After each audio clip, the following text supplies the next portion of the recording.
I have quite simply been hearing way too much about Keshon Gilbert being gone means Iowa State is done for in this tournament. So I decided to go in, get my hands dirty, and bring up some analytics you're going to need to see on today's episode of Locked On Cyclones.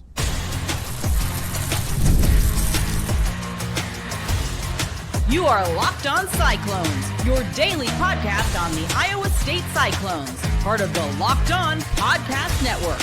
Your team every day. Welcome into Locked On Cyclones, part of the Locked On Podcast Network, your team every day. Shout out to you for being here every single day and making this your first watch or listen of the day. I appreciate it more than you know. Wherever you're watching or listening, be sure to subscribe so we can prove once and for all that it is, in fact, a Cyclone state. Speaking of the Cyclones, we are going to talk about the Iowa State men's Cyclone basketball team and how they're going to be just fine going into March Madness around all this talk of Keshon being gone and this team's doomed. So I have to address that first. Then we'll talk a little bit about should there be load management in college basketball around, obviously Keshon getting hurt, but plenty of players got hurt before this March Madness tournament. And finally, to round things out, we are going to cover why Iowa State is finally not finally. I think they've been relevant forever, but in the national media, gaining some actual real relevance and how important that is. Before we get that far, though, today's episode is brought to you by the all-new 2025 Nissan Armada. Stay with us for the Armada Team of the Week later in the episode. Now, I'm kind of excited about this. I'm not going to lie. We're going to break down the analytics, kind of the statistics of this season, not the analytics so much, the statistics of all 6 of the Iowa State men's basketball players and why Iowa State will be just fine going into March Madness.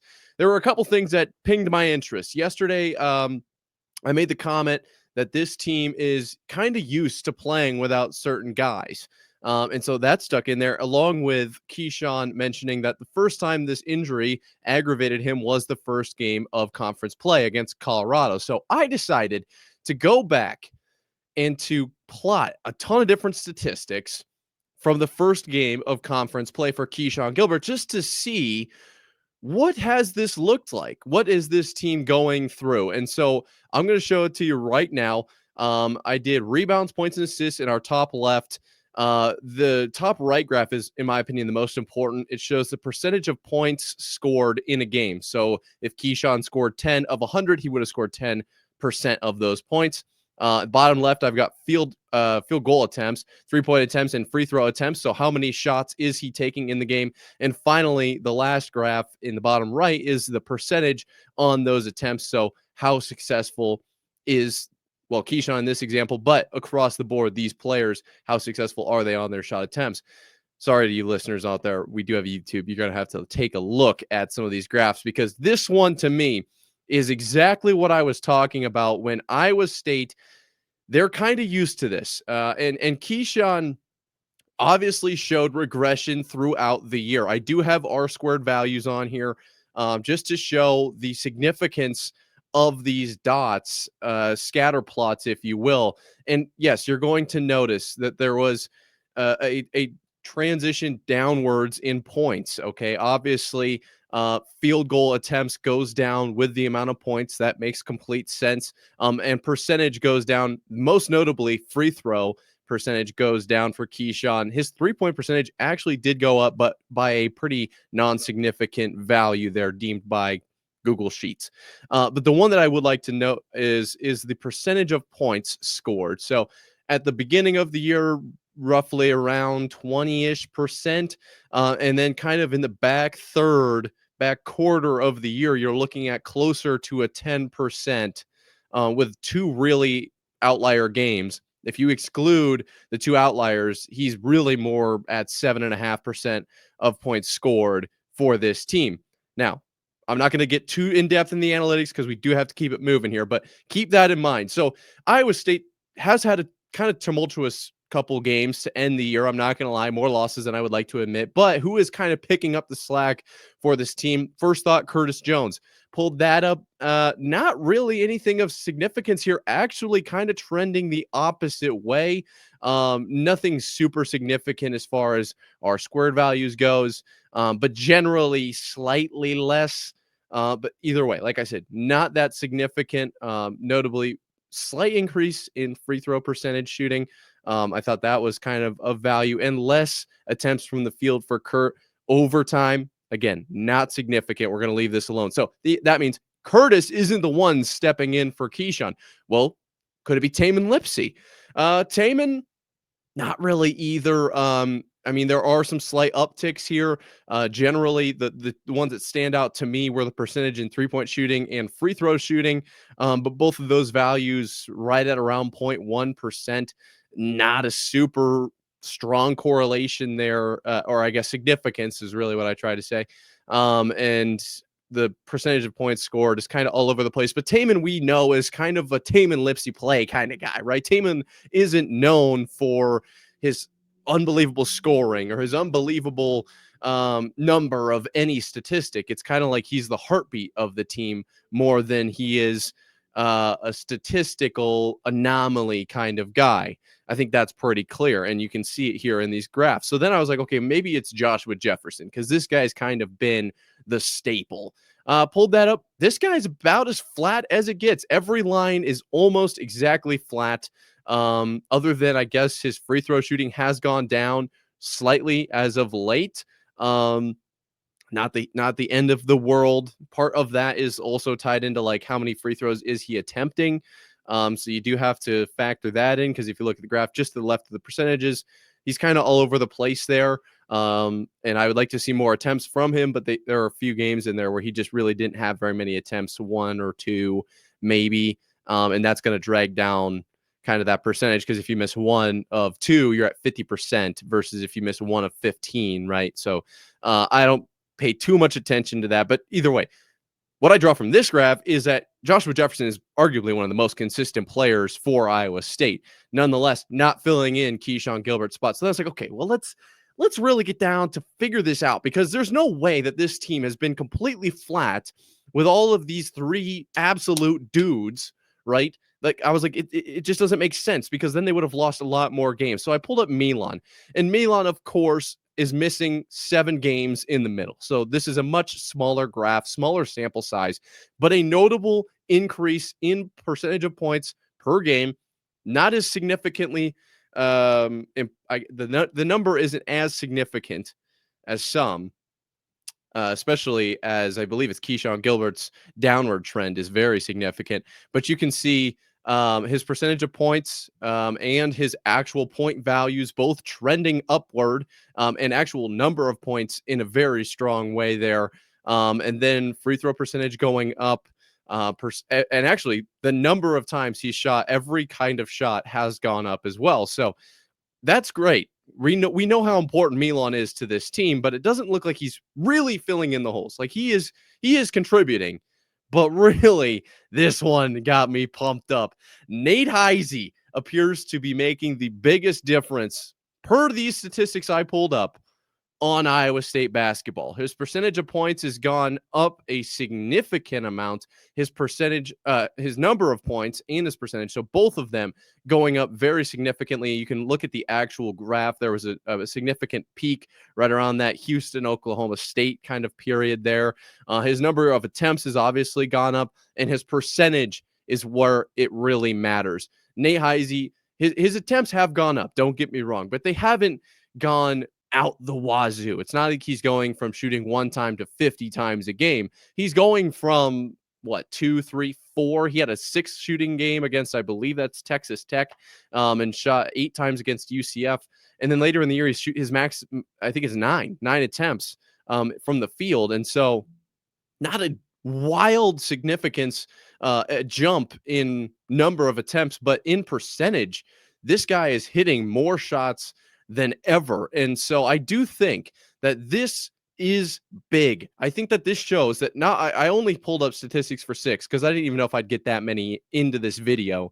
And I wish I could pull up more statistics on the defense and everything. But I think that this team is able to all kind of elevate their play, right? So like Demarion Watson, what's he done? Obviously, I didn't even talk about Chatfield or Deshaun Jackson in that same vein. So I do think that this is a great sign that we'll be able to fill that hole with no problem. Now it's going to be a small step back Okay, I'm not saying that Keshon wasn't important to this team at all, but I think it's pretty clear that this team has been playing through a slight regression in his play all season, especially through the conference slate. And they've stepped up to the occasion. Now, have they got as many wins in the second half of the season? No, I understand that. But to say that they are just absolutely cooked now without him, I don't like that narrative at all. I think that he absolutely impacts this team, makes them better, but this team is still great without him. And I didn't even talk about the style of play that we're kind of transitioning towards, maybe some more dominance from Joshua Jefferson and Jackson on the inside. I didn't even mention that. I literally just looked at pure raw data to see trends, and it appears as though Iowa State has in some ways compensated for what Keshon has been lacking the last third or so of the season. Obviously, off to a red hot start is going to make that look like a steeper drop. But at the end of the day, they've answered. And Nate Heise and Milan, obviously returning, are kind of the two that are leading that charge. Joshua Jefferson being very consistent through there, and Curtis Jones obviously being a solid scoring option for the Cyclones, one that can blow the roof off of any arena. I am not too concerned about these Cyclones. I'm really not. I mean, I don't think that's unfair to say. But the question will be, obviously, should teams potentially load manage so they can avoid this situation altogether? Because as I mentioned, I think Iowa State is better with Keshon, but we'll tackle and therefore talk more about that coming up right after this. The Armada Team of the Week is brought to you by our friends at Nissan and the all-new 2025 Nissan Armada. Each week, our Locked On College basketball experts are picking one team that stands apart. From top-seeded stars to the unexpected upsets, these guys showcase the strength and sheer power needed to push their team forward.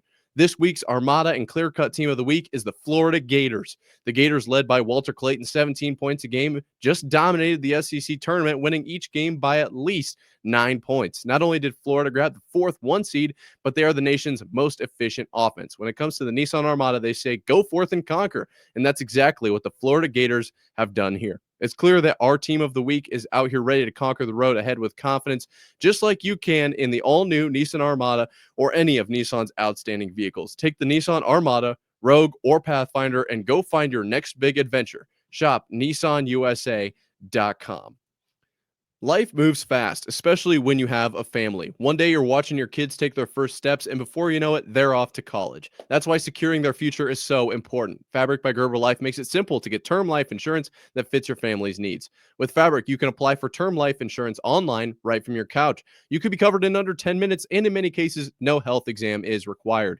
You can get $1 million in coverage for less than $1 a day, so protecting your loved ones doesn't have to break the bank. Fabric also offers free digital wills and access to investment accounts to help you plan for your children's future. Join the thousands of parents who trust Fabric to help protect their families. Apply today in just minutes at meetfabric.com/lockedoncollege. That's meetfabric.com/lockedoncollege. Policies issued by Western Southern Life Insurance Company, not available in certain states. Prices subject to underwriting and health questions.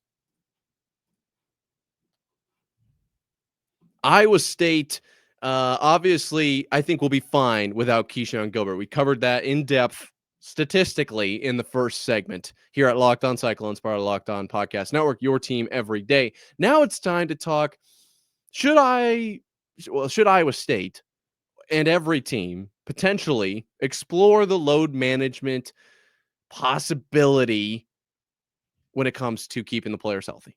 And I think that this is a bit of a touchy subject, I will say. I think a lot of people have very differing and strong opinions on this. In my opinion, the answer is no. And that's just how I stand on everything. As far, in like obviously load management, very prevalent in the NBA. And the one thing that really stands out to me is obviously these guys are just college kids, but they are now getting paid. And I'm not trying to say that this is like a job and you got to clock in every single day. That's not what I'm saying here, but I'm making it a much closer correlation to the NBA because obviously the NBA players get paid. And when I go to a game, I want to see the dudes out on the floor. But if I show up to a late game against, TCU, for example, and they're like, okay, by the way, Milan's not going to play today. I'm like, well, I mean, it's not the only reason I came. but it was kind of a reason. It was certainly a portion of my decision. So that's kind of where I'm coming from, just as a fan. Now, maybe that's in bad taste. Maybe that's out of pocket. Maybe that is just the wrong call.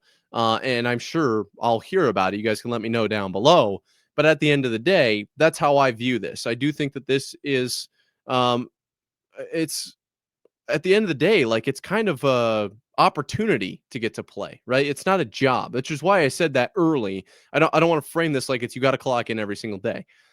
On the other hand, I do understand that what they're doing is extremely taxing on their bodies and extremely stressful.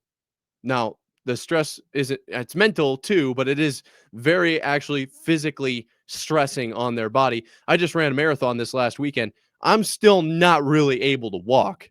Okay. And these guys run like crazy in these basketball games. And then you run them back 2 games, boom, boom. Then you get a couple days off, but you're still practicing hard because you got to stay primed up. You got to stay ready to go. And then you got boom, boom, 2 full blown competitions. So I totally understand that this is a real thing. And especially this year with 20 conference games as opposed to the normal 18, I think this was, if you're going to have any year to talk about it, this is the year to maybe have a conversation of can we do this? I don't know. Now, as far as Iowa State goes, a couple overtime games. Now, that's going to happen to almost everybody. So I'm not saying that Iowa State, oh, woe is me, we had to play overtime. Like, I get that as well. But BYU to double overtime and Arizona to overtime, they're going to affect that. It's more minutes that you got to play. And Iowa State plays a pretty fast-paced style, not super fast, but when they're at their best, they're getting points in transition. I think that there is an element of running up and down the floor and staying relatively conditioned. And we saw just how important it is that this team is conditioned against the BYU in the end of that game. And obviously when they were kind of extremely tired and struggled to make what I thought were the right plays, whether or not what I thought was right, I don't think turning it over is right. So I think we can agree on that one. Now, regular season versus conference tournament is another element to this. So if you want to say, okay, they shouldn't sit out during the regular season, I think I agree with you. I think that they should go out, make the most of every single game they're going to play. Obviously, if you're hurt, that's a different situation. If you're injured, obviously you're probably sitting. I get that. But at the end of the day, go out, play every single game as hard as you can. I mean, this is what you do. This is kind of your thing. So go ahead, enjoy it, play hard.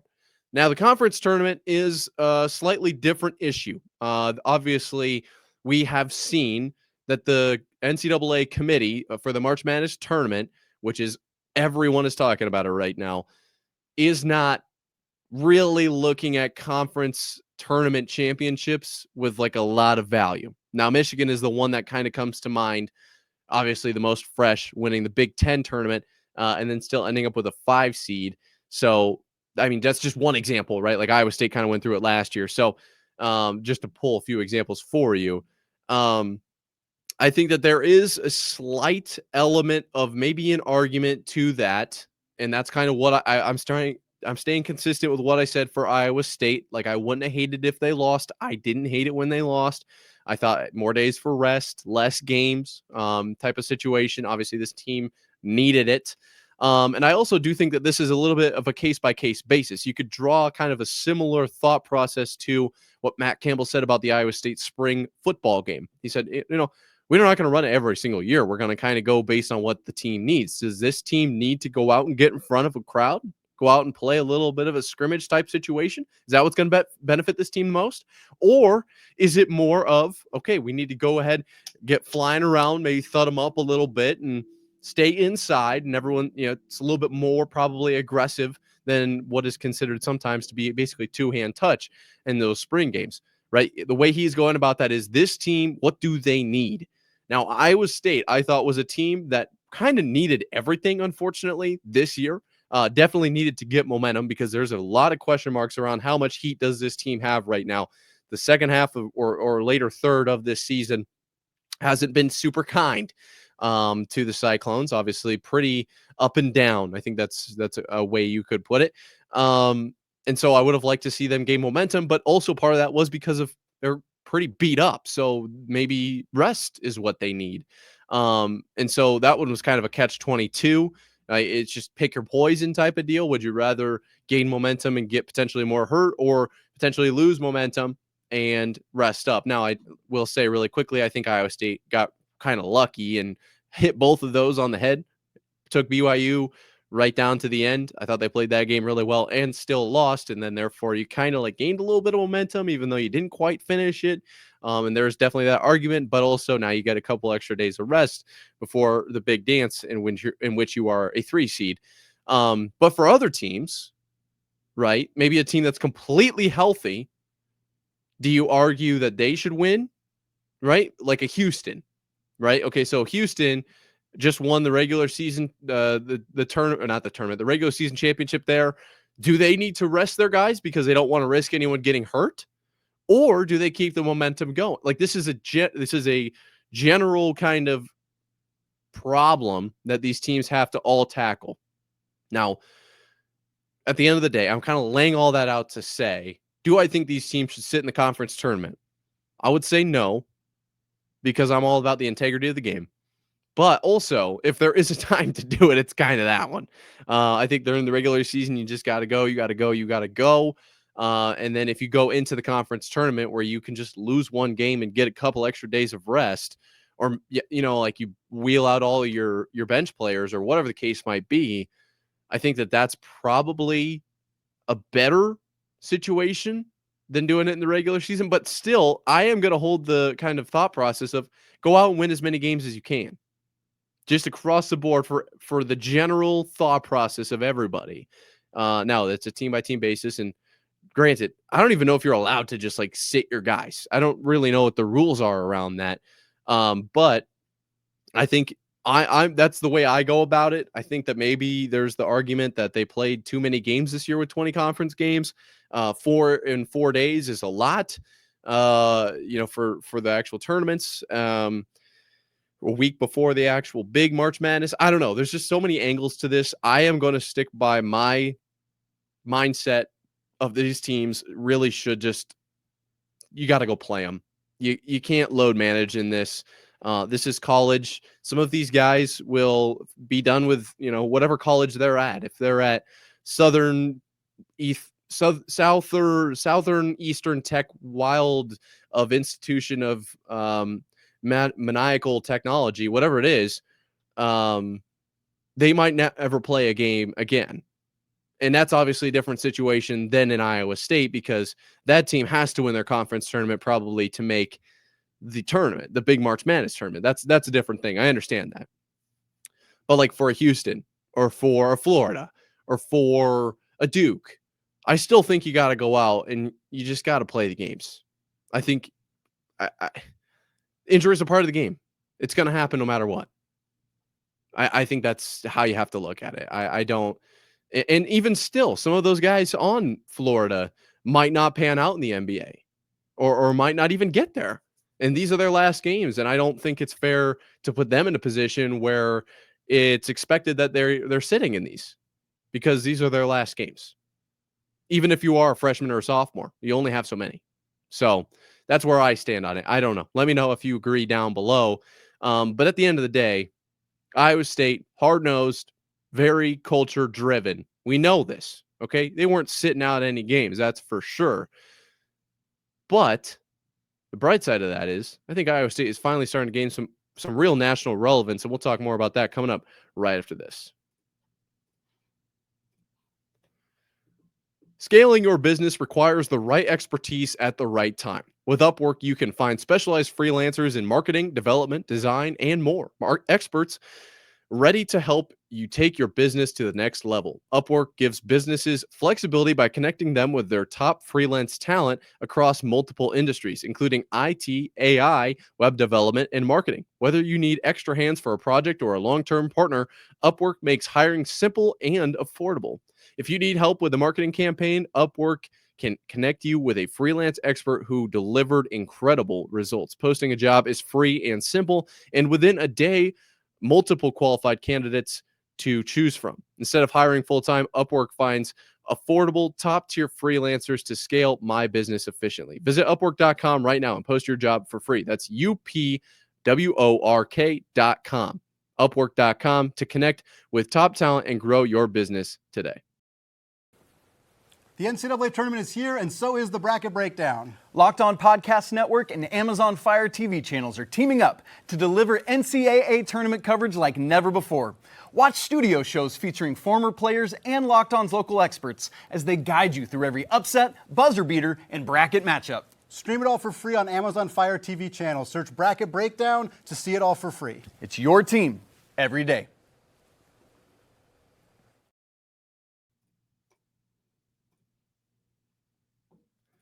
Iowa State is gaining some national relevance. I don't think there's any way around it. People have been talking about the Cyclones like crazy recently. Obviously, you're here with Locked On Cyclones, part of Locked On Podcast Network, your team every day. And so we talk about them a lot here every single day, actually. Pretty cool. I love having you guys around, and I'm glad you guys make this your first listen every single day or watch if you're here on YouTube. Let's talk a little bit about why is Iowa State gaining national relevance. The most recent one I'll get to in a second, but obviously the success of the football team has been undeniable. Okay, obviously making the push for the Big 12 title a couple of years, and then obviously this last year making a push to potentially make it into the playoffs. Talking about playoffs? And so obviously that's a big deal, but it's not something that I, other than March Madness, am really that familiar with. Iowa State making a college football playoff. Are you kidding me? That would have been unbelievable. But on the basketball side of things, Iowa State's kind of always been known to be a basketball school, not necessarily a blue blood, okay, but certainly makes more noise in the basketball side of things than on the football side of things. And both men and women are succeeding. Iowa State men and women's basketball are one of 6 schools to make each of the last 4, both men and women NCAA tournaments. So let me lay this out for you, because I was kind of confused when I read it first too. Iowa State is one of 6 schools to have both their men and women make the tournament every year for the last 4 years. Okay, those 6 teams are Baylor, Creighton, Iowa State, Tennessee, Texas, and UConn. That's pretty good company. Okay, obviously UConn making a lot of noise with a lot of championships in there, but to be among those teams is an honor for sure. And we'll talk in just a few seconds more about the women, because I haven't touched on them yet. But the men getting the 3 seed this year, got the 2 seed last year. There was a lot of noise around Iowa State earlier, and the men earlier this year when they were ranked number 2 highest in program history. Is this a Final Four team? Is this a national title contender? I was part of those conversations. I had fun having them. We're probably in a different spot now. But either way, you're seeing success from the Cyclones across the board. Okay. I did hear Greg Sankey say that at one point there were 14 sports going on, and Greg Sankey is the SEC commissioner. And he said the SEC held the number 1 spot in 12 of those 14 sports. Now, this is not a talk about the SEC, but rather a parallel, because when you see the SEC at the top of all of these different sports, you just think, well, the SEC must be pretty good in general. Okay.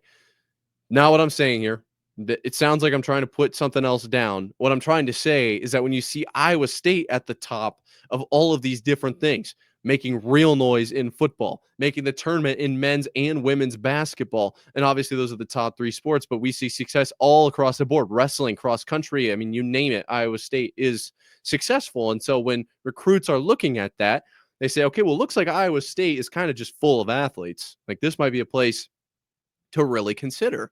Right? Like, it's not just the football team or just the basketball team, and then I'm going to be around a bunch of other athletes who are, I'm just here to get the free merch, and I'm just here because, they took me and whatever. No, Iowa State competes in a lot of sports, and so I think that culture, obviously, we talked so much about in football and the basketball side of things, but it goes across the entire university. It directly translates to the success, and then therefore what the recruits see. And I think that that's a big deal. I think that it's a very real thing as well. And I thought that when I saw this statistic, I just thought there's no way I can leave this off. We have to cover this. This is a big deal. I mean, it really is. We're seeing an uptick in Iowa State success, which directly correlates to relevance. Okay. You can't expect to be relevant if you're no good. I don't think that's an unfair statement. You got to earn your stripes. And Iowa State seems to be doing that right now. Now, we've talked so much about the men and their basketball tournament. Let's talk a little bit about the women here. This isn't a full in-depth breakdown, but I just want to mention it as we dive into the early week here ahead of these games. Iowa State women were able to snag one of the last 4 in spots and will play Princeton, okay, to play into Michigan as they'll be the 11 seed, Michigan, the 6 seed in Regional 3. It's Birmingham, I guess. So the 1 seed in that is going to be Texas. You got Illinois, Creighton, Tennessee, South Florida, Ohio State, Montana State, and then kind of in this little mini portion is where Iowa State lands. Michigan, and then it would be Iowa State, Notre Dame, SF Austin, Louisville, Nebraska, TCU, and Fair Dickinson. Okay, so it's women's hoops. Now, we're not going to go super in-depth here, but let's talk a little bit about Michigan and the Wolverines and what have they done this year. Looking at their schedule, they lost to South Carolina to start the season. Iowa State lost to South Carolina early. Other notable losses, they weren't able to beat Michigan State, ranked 21 at the time, but then they did beat them earlier, so they split with them. Maryland, they split with. Maryland was 21 overall when they lost and 15 overall when they won. They lost to USC. Other than that, they lost to UCLA. Actually got swept by USC, excuse me. And so I don't think this Michigan team is off the charts by any means. I do think it's a team that Iowa State can beat. Iowa State at the 11 seed. We've talked so much about this team and just how I think that they're better than what their record shows. And I don't know if they're necessarily better than an 11 seed. Maybe you can make the argument for a 9 or a 10, but this team has the opportunity to play very, very well. I do think they match up well against Princeton. I think that's a game that they can win for sure. And then if they were to beat Michigan, which I think is definitely on the table, I don't think that's ridiculous. It's likely that they would play number 3 ranked seeded 3 Notre Dame. Notre Dame, obviously very good. And one player in particular that everyone talks about is Hannah Hidalgo. That's going to be a tough matchup, but Audie Crooks is right in that conversation as well. Obviously, Addie Brown and her scoring ability, Emily Ryan. We got options here. So it's not like Iowa State's a bunch of nobodies. Will they make the national championship this year? Only time will tell. A lot of games to play. But as it sits right now, Iowa State is a 4.5-point favorite over Princeton. I think it's a game they can easily win and move into they technically made the tournament right now, but into the field of 64, that's a good feeling. Okay, that's a great spot to be in. And then, just to elaborate on the success of this, if Iowa State can win both of their first games, right, and especially if the women can beat Michigan, that'll be huge. I think the longer you stick around in these tournaments, it's on top of just making them, even more noise. And there's a real chance that we get an Elite 8 matchup between Iowa State and Auburn in the men's side of things.